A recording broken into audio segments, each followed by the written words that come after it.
Good morning mga idol. So yun, hindi ako makapagpalipad ng aking kalapati ngayon gawa ng ito yung kalagayan ng aking kulungan. Ito mga idol, yung kalapati ko. No? So lumipas yung mga araw, halos 1 linggo na nag-uulan mga lodi. So ito yung ating mga kalapati. Goods na goods naman sila. So yun nga lang, hindi sila nating gaano napapalipad kasi nga panay-panay ang ulan. So ayan, at wala silang sintomas ng karamdaman kasi nga binibigyan natin sila ng protection. Bali, ito yung update ko sa aking kulungan, no, mga idol. Hindi ko siya mapapalipad at kailangan ko munang ayusin tong kulungan na yan, no, tumagilid kasi nga nag-ayos ng bahay.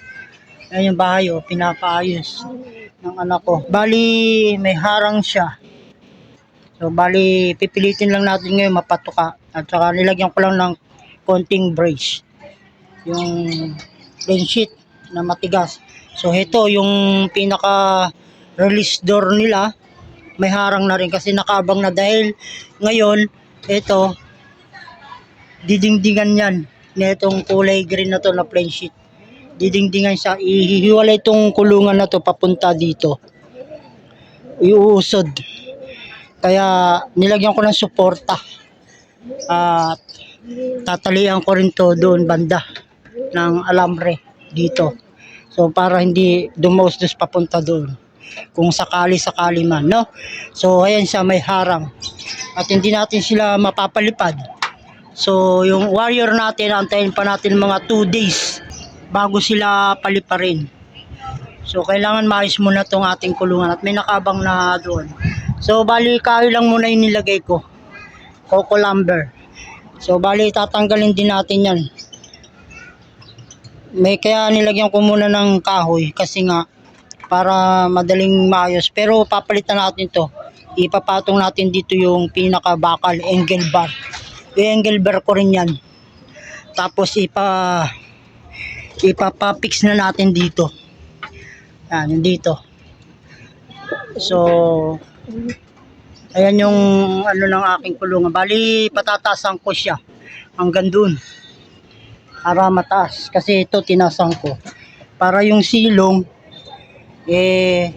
madali kong malilinis kasi naistakan ng ano siya ng mga balahibo at saka ipot, yung mga sobrang ipot. So bali ngayon mga lodi, patutukain ko lang sila at after na lang ito mo, kapag dumating yung magagawa, iusod na to dito Iusod na yung kulungan dito. Ililipat natin dito yan sa ating pinaka stock. Mga pang stock ko to dito yan. Ililipat natin yan. At ganoon din dito mga lodi, ayusin din yan. Lalagyan natin ng bubong. Kasi lalagyan daw dito ng aircon. Tapos ito, ililipat ko dito. So ayan mga lodi, at magpapatuka na muna ako ng aking kalapati. Wala muna tayong palipad ngayon dahil nga may harang dito yung pinaka kanilang release door. Patukay na muna natin sila. Yan mga idol, ito yung patuka ko, breeder lang to. Breeder. So bibigyan ko na sila at gutom na. 1 day 1 eat lang to ngayon mga idol para hindi ganong tumaba. Bali hilain ko lang to. Persahin ko ng umangat. Yan o. Persahin natin umangat. Natanggal. So mamaya natin lalagay, patukain ko muna itong mga ibon.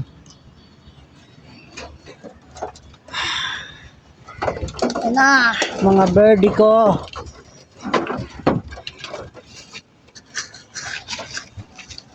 Santakal. Para sa mga ibon na gutom.